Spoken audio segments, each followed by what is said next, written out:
होळीची राख अंगावर का लावली जाते हा प्रश्न अनेकांना पडतो, कारण पाहायला गेलं तर ती फक्त जळलेल्या लाकडाची राख वाटते, पण आपल्या परंपरेत तिचा अर्थ खूप खोल आहे.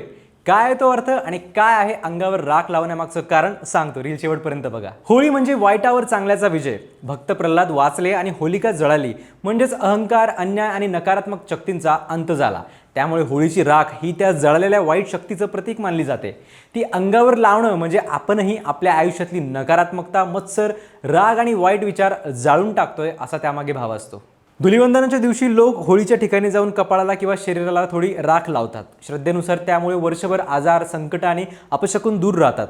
काही ठिकाणी असंही मानलं जातं की होळीत गोवऱ्या, लाकूड आणि काही औषधी वनस्पती जळाल्यामुळे तयार झालेल्या राखेत सूक्ष्म औषधी गुण असतात, जे त्वचेसाठी लाभदायक ठरू शकतात, अशी लोकमान्यता आहे. ग्रामीण भागात अनेक जण ही राख घरी आणून तिजोरीत ठेवतात, कारण समृद्धी आणि सकारात्मक ऊर्जा यावी म्हणून. लहान मुलांना नजर लागू नये म्हणून राखेचा छोटा ताईत बांधण्याची प्रथा आजही काही ठिकाणी दिसते.